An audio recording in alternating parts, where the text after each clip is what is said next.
Hey y'all, I'm April. And I'm Caroline. And this is your Bloody Happy Hour.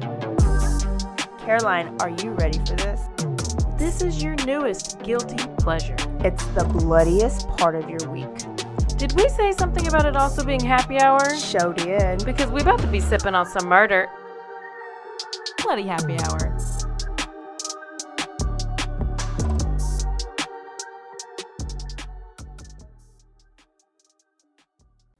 Hey y'all, this is April. This is Caroline. Turn Up Tuesday, Bloody Happy Hour. It's Quickie Day. Well, let's get to it. Let's get to it because there is so much news. First, are you looking for a great haircut or shave experience? always, I need a shave. Okay, yeah. Well, you need to come to Champion Salon and Barber because their skilled barbers and stylists are dedicated to giving you the best service possible. Simple haircut. You can get the grooming package. They've got it covered. So also while you're there, you can enjoy a free complimentary beer and chat with the friendly staff. How nice is that? 2 locations in Waco, one in Waco, one in Woodway. And you can book appointments online or through the app, making it easy to schedule your next visit. So visit Champions Salon and Barber today and experience a cut above the rest. Go get your haircut. And it's not too late to go get your Bloody Happy Hour tumbler. It is not too late. We are loving ours. That is at Idle Hands Crafts, capital N, more, Facebook page, or at gmail.com. You can email for an order. She has multiple sizes. You can customize yours. Everybody that has ordered theirs is loving it. Check out Misty McCombs on Facebook. And Caroline, I have so much news for today. I can't wait to hear it because I do not know anything about what's been going on. Yeah. So Caroline's had a stressful week. Yeah. Stressful week. We're actually recording on a Saturday. Welcome to my life when you can't get your shit in the week. I was like, I can't. I have no motivation to do anything. Not even a territory check. So we're recording on a Saturday brunch. And I have all the news. Let's talk about it. First off, this week we had so many anniversaries that we need to shout out. We did have the Branch Davidian anniversary, right? But first we had the anniversary of your hometown. The 10th anniversary of the West Explosion was April 17th. April. I know. Caroline's from West, if you guys did not know that. And on April 17th, 10 years ago, was the West Explosion. So many lives impacted. Wow. Yeah. I lived just right down the road, heard it. But what I remember about that time is the district that I worked for was right down the road, had empty schools. Mm-hmm. And so that very next day, our superintendent at the time, Wes Holt, shout out, best man in the world, he was like, let's go. If you have available staff, send them down. We painted. We got furniture together. People from the community, Home Depot, donated. We got the school together brand new, and the West was able to go to school there until their school was ready. Just a little bit of what Conley could do at the time. So, also we had April 19th was the 30th anniversary of David Koresh. And that's when the standoff ended. That's what we found out how many lives were impacted from that whole issue. Whole thing. And I'm sure you've been watching so many documentaries, people out there, because they've been throwing them at you. And if you were watching the news on the 19th, a lot of the Koreshians is what I've found out that they like to be called, not Davidians. Oh. Okay. Too late. And I'm going to explain it on our 100th episode. Oh. Yeah. So you're going to hear about so much of it. That's what I'm covering for our 100th episode. But they were on the news, and there's still so much emotion behind all that. Still so much skepticism about the motivation behind that standoff. But at the end of that episode, I'm also going to cover the conspiracy theories behind. My favorite. Carol, I was thinking about you when I did not hear half of these conspiracy theories that I've heard now that I've kind of researched it, and I said Caroline's mouth is going to water. I love a good conspiracy. I think there always needs to be a little bit of a conspiracy. Yeah, it makes it a little bit fun. And then I have an actual video from, you'll hear some audio from the new leader of They Are Branch Davidians that are out there now, his conspiracy theory on the whole thing, too. So look forward to that. April 19th was also the anniversary of the Oklahoma City bombing, where 168 people died. And did you know that was actually connected to the Davidians? Smidge. It's like his little bit of his motivation behind it. Maybe I'll cover it in the episode. Yeah, I'll cover it because I don't know. And then April 20th was the Columbine shooting that happened in 1999. This was a really bad week of anniversary. It was pretty bad. Oh, I'm sure it was sad for so many people. Was it? It was my senior year, and I remember we were like, oh, we're not going to school the next day. Because after that, it became a trend. Like, people were calling in bomb threats, and then it was just stupid. Probably. Okay. Now, first, I need to talk about something that happened. 3 things that happened this week. These are 3 common mistakes with very uncommon reactions. Mm-hmm. Over the span of 6 days, that will make you second guess every door that you knock on, every doorbell that you ring, or anytime you get in the car. So, Peyton Washington, Ralph Yarl, and Kaylin Gillis were all shot making an ordinary, unavoidable mistake. Peyton Washington of Elgin, Texas, accidentally got into somebody else's car thinking it was her own. The guy in that car shot her. She is right now in the ICU. She's a beautiful, beautiful, competitive cheerleader. She was headed to Baylor on scholarship. She was shot, I believe, in the back. It's her senior year. Like, she was getting ready to go and, like, start her life. The guy has been apprehended and arrested and charged. And another cheerleader was shot, too. So 2 of them were shot. Yeah. But I've never gotten in anybody else's car, but I've been in my car, and somebody else has literally opened it up and sit in the passenger seat because they thought it was their car. So it happens. And did you shoot them? No. Nope, they are still alive. Wow, good for you, April. Kaylin. But what do they say? They're just like, oh, shit. Yeah, they were like, well, what they did is, like, they had all their stuff in their hands, and they looked over and they saw my dad and not their wife. And it was when I was younger. Yeah. They saw my dad and not their wife, and they were like, oh, my dad was like, what are you doing? And so he's like, oh, I'm sorry, and he got back out. We just laughed, and me and my brothers talked about it for years later. I can see having a reaction if it's like an older male who you think is going to like if you're a female. Yeah. And then a random stranger guy gets in, and you think you're going to be. But 2 beautiful cheerleaders just got in your car. Like, ugly Mexican guy. Welcome. You should have been like, hey there. Let's go. Okay. Kaylin Gillis, 20 years old, was looking for a friend's house and mistakenly went to the wrong address. The homeowner came out like he was Clint Eastwood onto his porch and fired shots.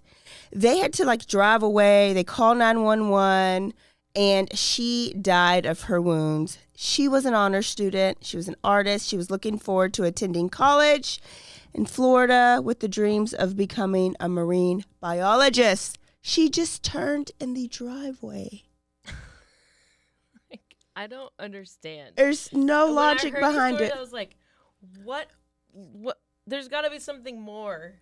Like, people turn in driveways even to just turn around. All the time. I'm not shooting them. No. Often. No. Accurately. 16-year-old Ralph Yarl was going to pick up his younger brother from a friend's house, and he went to the wrong house. It was 10 p.m. at night. He rang the doorbell. He said the man yelled, "Don't come round here," and shot him. He shot him. I'm not sure where he shot him, but when he was shot, he ran to multiple people's homes to try to get some help. He finally got help, was able to call the police, and he is now alive, home, and recovering. This dude was not a thug. Like the others, he was an honor student, an all-state band member, had a, great future ahead of him. He was going to pick up his little brother. And this 87-year-old man that looks like a corpse. He looks horrible. I'm like, Kitty, was he blind? Like, he kind of looks like he had one eye that wasn't open. And he looked a little mafia, what? Sylvester Stallone-ish, Rocky. It kind of looked like Frankenstein a little bit. I don't know.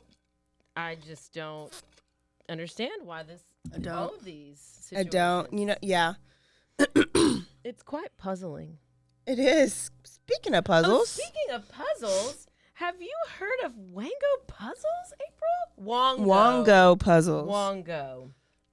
Well, it's me, your puzzle-loving bestie. As we know, I do love some puzzles. But my latest obsession, and I did get one of these for Christmas, and I did not even realize it was a Wango puzzle. But these puzzles are the real deal. They're high quality, handcrafted, and perfect for anyone who loves a good challenge. Each piece is made out of its own carved wood piece. So it's not going to be like these crappy cardboard jigsaw puzzles. No, it's not. So if you want to take advantage of, what do they have? 100% wooden puzzles. They last forever. They come in a custom wooden box, and you can easily store it or give it away as a gift. WongoPuzzles.com, and you can get 10% off by entering the code BHH. Yay! Wango Puzzles. Wango Puzzles. Back to the show. Okay, the next story is about a 52-year-old Connecticut man named Pedro. Pedro. Hold on. Oh, I had it. I think it should be Pedro. Pedro. He walked into Hartford Police Department on April 16th and showed them a photo on his cell phone. And on this photo, Caroline, was a female bleeding with multiple stab wounds. Oh, no. The officer said, "Where's this woman at?" And Pedro said, "Outside in my car, outside in the parking lot." So they detained Pedro. And they went outside in his car. The woman on this phone was in his car, and it was actually his wife, Nidra. Oh, hell. She was covered with blood and multiple stab wounds. She died 20 minutes later. What happened, Nidra? So they interviewed Pedro, and they were like, "What? WTF?" Well, Pedro did not hold back. He said that he had been planning to kill his wife for a couple days. Couple days before, he had found out she was having an affair, of course. But he played it cool for a couple days. And so he picked her up in the car, and he drove her to McDonald's and bought her some dinner. Oh. And he pulled over in a parking lot so that she can eat. And while she was eating, he pulled out a knife that he had hidden in his little compartment. He stabbed her in her neck, in her face, and in her torso. And then he took a picture of her and sent it to her new boyfriend that he was having an affair with. Pedro. Come on, Pedro. This is something you see on a movie. I don't know. Lifetime movie. Driving to McDonald's. Ariel Castro. Oh, God. He's so gross. He sat there and waited until her breathing really, really slowed and labored. And then he drove himself to the police department. So, okay, Pedro, thank you for not killing doing a whole family annihilation. Yeah, that's true. And killing, the boyfriend too. But you literally could have just left. You could have. Yeah. Nobody does that. You could have just left. They just kill them. But you made it a little interesting by sending the picture of the dead person to the side piece. So that's why I had to throw that one in there. That was a great one. This one I know you have seen all over the news. Missing 6-year-old boy Noel Rodriguez Alvarez. Yes. Okay, you've seen his face. He's little boy. He has multiple special needs. He had his visual impairment, speech impairment, I believe an upper respiratory impairment where he requires a lot of breathing treatments. Here's the timeline of what we know. March 20th, 2023, CPS requested a welfare check for Noel after receiving a tip from a family member that Noel had not been seen in months. Okay? Mm-hmm. Noel's mom, Cindy Rodriguez Singh, told police that Noel went to go live with his biological father in Mexico. All right? Mm-hmm. Well, so they find biological daddy in Mexico, and biological daddy was like, I've never met him. I was deported before he was even born. Family corroborated that, and so police were like, okay, red flag. Yep. They were also checking her out, and they found out she had a ton of CPS cases. She had lost her kids on and off a couple times. Horrible criminal history. And she also had 6 other kids, 5-month-old twins, 7-year-old, 8-year-old, a 9-year-old, and 11-year-old. So she was like having a kid, getting pregnant the next day, having a kid, getting pregnant the next day. Like she did not stop. That's too many. March 25th, an Amber Alert was issued, and then it was changed to an Endangered Persons Alert because they found out that this family had fled the country and went to India. Remember the last name was Singh? She had remarried to a guy from India. His last name's Singh. Okay. All right. Okay. So also during the investigation, it came out that Cindy and her husband practiced Santa Muerte. I was right. Yes. Okay, Santa Muerte. They have been abusive in the past to Noel. So family and friends are coming out and saying, we've seen her hit him with keys. We've seen her not give him water because she didn't want to change his diaper. All these things that it's like, why are you saying this now that he's been missing for so long? Are you going to explain what Santa Muerte is? Well, it's so okay. So there's Santa Maria, there's Santa Muerte, but it's basically the death saint. Santa is like saint.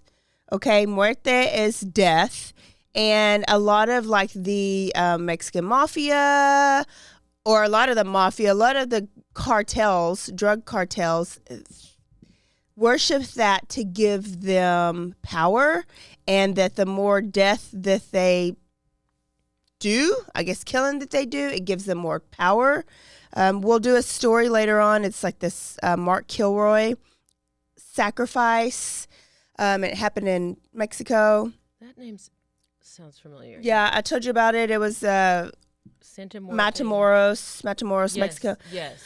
But anyways, a lot of them worship that, and so and there are these creepy looking skulls. Yes, skull faces. Now, don't get it mixed up with like Dias de los Muertos. That's something totally different. Yeah.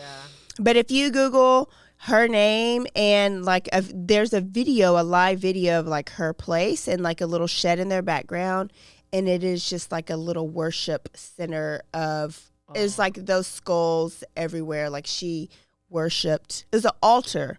Yes. Like Jeffrey Dahmer had that altar of skulls. Yes. It looked like that. Altar of Santa Muerte statues. Mm-hmm. And they played it on I guess they showed that little. Yeah. Whatever that. I don't the little video in that shed. It was a little makeshift shed. Yeah. And I might be talking about that right now. Okay. So this past fall. So now all this stuff is kind of coming because it's hitting the news, and so stuff is coming out about them. So this past fall, one of the neighbors said that Cindy asked her if she could use her son. So Cindy, the mama, Noel's mom, asked her neighbor, could I borrow your son for a doctor's appointment? I'm going to just take your son and pretend like it's Noel, okay? So what was happening is when you're on Medicaid and disability, you can't miss doctor's appointments. You have to go to your checkups. If you You have to go to your dentist. You have to go to your eye appointment. If you have therapies, like speech therapies, you can't miss them because the state is paying for you to get them, right? You have to make sure that you're healthy. Well, Noelle hadn't had any appointments like this whole past fall. So she was getting letters, and I think she was going to get her benefits cut off. So if one benefit gets cut off, the other benefits get cut off. Disability checks, possibly food stamps, right? So she was asking the neighbor to use her little son to take him to the doctor. Noelle couldn't go because Noelle had COVID. Oh, that's what you call it. Okay. Neighbor didn't turn her in then. She's turning her in now. She's telling people about it now. Okay. Oh, yeah, sure. You can use my kid. But you know what? We don't know what kind of neighborhood this is, too. The wrong neighbor would have been like, well, what you going to give me? Oh, thanks. Give me one of them statues. These neighbors also said that they had just saw that a concrete slab had just been poured in the backyard where a back shed area had previously been. Mind you, this is a rent house, and concrete is expensive, and this is a big slab. Mm-hmm. So that was a red flag because renters don't traditionally put that type of money into a house that isn't theirs. Yeah. And if you got a missing person and there's a concrete slab poured, it may raise some red flags. So they brought the canine dogs out, drug dogs, and they sniffed around. There was also a report that the stepdaddy was seen throwing a large rolled up carpet into a dumpster. So they went and found the carpet. And the drug dogs did go off on the carpet, but there was no body. It just was like possibly there had been a body there. Mm. They went off around the concrete. So they dug up the concrete, but they found nothing. Right. So they just concluded that that carpet was probably in that area where that dirt was, that now the concrete is there, but they didn't find anything. So they've kind of called off the search, and they've basically said that he's probably is dead, and that's really just he's presumed dead, but that's all we know. We have no idea where he is. It has been said that she has sold him. She went to a Fiesta market and sold him to a random guy, but they've looked at that, and there's no video, there's no evidence that he was sold at a Fiesta market. Is she still in India? They're working on the extradition type stuff with India right now. So they're all still in India. Oh my God. He was last seen, like somebody's eyes, for speech therapy, July 21st. In October, she had her 2 twins. So he was seen by family at the hospital, like when she gave birth, and then when they checked out. And then by November 2nd, Cindy, the mom, applied for passports for everybody in the family except for Noelle. Oh, he's been dead for a while. So we think, now, at the hospital when she had the twins, and a family member said that she was saying that Noelle was evil and possessed and had a demon inside him, and that demon inside him was going to hurt her new baby twins. Okay, Lord. And then November 2nd, she applied for passports and not one for him. So probably in between the time she had that baby and November 2nd, she did something with Noelle, and we have no idea what it is. Yes. There's been a lot of demon mamas. Yes. Yeah, saying their kids are possessed. Yes. I know. Okay, almost done because we have to talk about the Ladybird serial killer. Ladybird Lake serial killer. Dude. We've been tagged. We have one, I kind of like it. We have been tagged in so many posts. I am a part of that group. I added you to that group.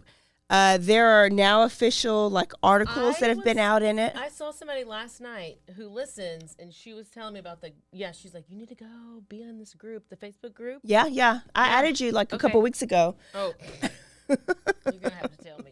Text. I don't ever look at Facebook. So basically what it is there have been men going missing. You can track it back to at least 2008. Oh. Going missing downtown Austin. And their bodies have been showed up in Lady Bird Lake. Yeah. Okay? A lot of them were last seen on Rainy Street, which is a little bar area downtown Austin, like 6th Street area. All their commonalities are they are drinking at a bar and they leave the bar alone to never be seen again. Then they show up the next day or a couple days later in a lake. And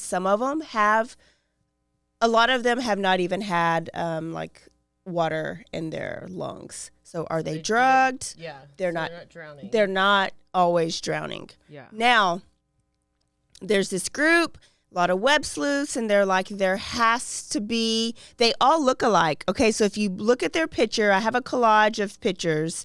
They are all good looking, like dark featured males, like darker hair, darker eyes. They have facial hair, they're darker. A lot of them may be on the LGBTQ I think Rainy group. Street Is that the LGBTQ, the gay area?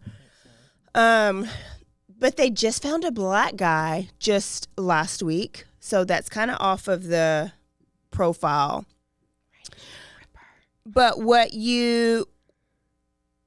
they're connecting it to is the smiley face killer. I saw that. Okay. So they're saying that this isn't just happening in Austin. It's happening in Houston. It's happening in Chicago. Remember, we covered a couple of Houston cases, and you said, how many stories have we done where men have left bars and ended up in bodies of water? Yes. We had the A&M kid, and we had that Houston guy. Okay. So this smiley face killer, this has been going on for a while. And you have some former FBI agents. This has been going on since the 1990s, okay? And that close to 100 college age or young adults have gone missing. Men have gone missing, leaving the bar, drinking, and they have been found in bodies of water. But if you look somewhere where their bodies have been found, there is a smiley face on a tree where their body has been found. Just a smiley face, either carved or written or somewhere on a park bench, on a tree or somewhere. All the areas. So their assumption is that there is this smiley face killer gang or group, like operation, but it's like a worldwide operation. And so are they targeting a group? Is this a group targeting a hate group? So are they targeting gay men possibly? Are they targeting men who drink alcohol? Like, are they targeting a specific group of people for a reason? Or is this totally random? They don't think that it's random because it's happened so many times in the same area and it's all too similar. Yeah. The problem is when somebody ends up in the water, it's so hard to tell that there has been I guess they're just that there has been what they always say, no can't talk. No foul play. They always rule no foul play. So Kylie Rodney, right? No foul play. Or because when they end up no foul play. Yeah. Yeah. So anytime that it's ended up in the water, it's like they either say, oh, there's no foul play, or they rule it a suicide. Yeah. So it's rarely ruled a homicide when they're found in the water. DNA's washed away. Yeah. So how many of these are probably a homicide? It's just not ruled a homicide, so therefore it's just not put in the homicide. Category. Yeah, category. No foul play category. So that's what everybody's talking about right now is this. Could this be connected to the smiley face killer? And now they've come to the Austin area. This group has come to the Austin area. Or does Austin have their own serial killer that's targeting these group of men? A lot of these these victims, their family, they're speaking out, they're talking. There's articles where they're being interviewed, just saying my brother, my son was not suicidal. Like nothing. He wouldn't have been nowhere near the water. He could not swim. He didn't like the water. One article came out and they were like, oh, it's just people who have been drinking and they're walking and there's not a railing and they fall in the lake. Yeah, but it's a long walk from where it is to Lady Bird Lake. Like it's a long intentional walk. Yeah. But you do remember that I did see one of these bodies being pulled out. When I was in Austin for my work conference. It was on March 5th. Oh. And that's when one of the bodies was pulled out, and I have a picture of it. Do you really? Yes. Wow. Because the coworkers were talking, they were like, did you see that body? And I was like, oh my gosh, it's definitely, I don't know what I said, but I was hoping it was like not just somebody who fell in. I was hoping for something more exciting. Yeah. And then all of this news starts coming out, and I was like, oh my gosh, that's that body. Yeah. And then as an investigator, like what do you have to see to think it's foul play? I guess just because I don't know. Maybe just because it's so often. Like they're finding it, okay, this week in April, we found it on April 3rd. Then we found it on March. Every month we're finding one. Yeah, yeah. When in the past year you found one or whatever. Mm-hmm. So. Mm-hmm. Yeah. That's it. Oh, that's a lot of news, y'all. We will see y'all next Thursday for a full Quickie episode. A full Quickie episode. Oh, a full episode. Is it a Quickie? I hear it's a Quickie. It's basically a Quickie. I hear it's a Quickie. But before we go, we got to talk about some hydration. And have you ever heard of Cure hydration? No, tell me more. Well, if I had something just magical that I could just mix with water or my vodka so that I can hydrate as I'm dehydrating my body, I would order it in a second. So let's talk about Cure hydration.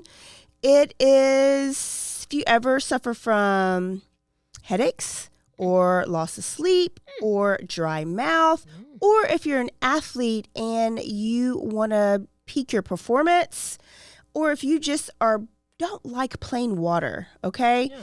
Cure hydration could be good for you. It's a plant-based, it's vegan, there's no sugar added, and it's an electrolyte packet you add to anything, or it's just effective as an IV drip. All you have to do is go to our special link, zen.ai/BHH20. zen.ai/BHH20, and you get a discount off this amazing hydration. That is it, y'all. Don't forget to stay aware, stay alive, and always BDTF. Bye, y'all. Bye.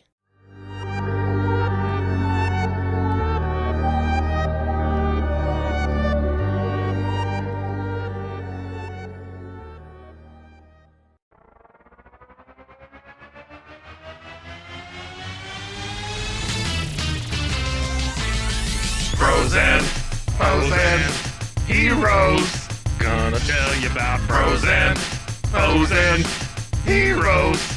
Gonna tell you about. Hey, I'm Zach. And I'm Mike. And we have a fantastic new podcast to tell you about. Bros, Foes, and Heroes. It's the two of us looking into the world of comics, breaking down some characters that you may have never heard of, and some that are just absolutely ridiculous. Yeah, so Zach comes up with a character each time, and I go into it just completely blind.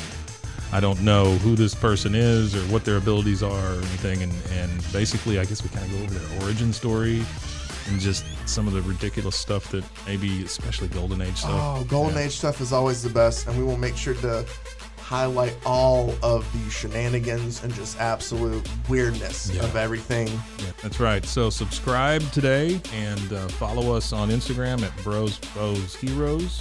And if you don't, I know where you live. Not really, but please subscribe. Bros and Foes and Heroes. Gonna tell you about Bros and Foes and Heroes. Gonna tell you about.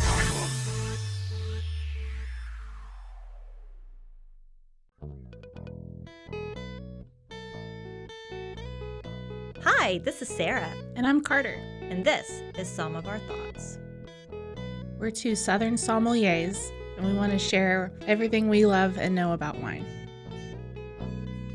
We started hanging out during quarantine and cooking and drinking and listening to music, and we just thought this would be a great way to bring everything we know to you guys. We will make wine knowledge and food pairings easy and approachable. So put on your favorite vinyl, grab your favorite glass of wine, tune into our show, and let's have some fun. Wine and vinyl. So check us out on roguemedianetwork.com or wherever you get your favorite podcast. We'll be talking about a lot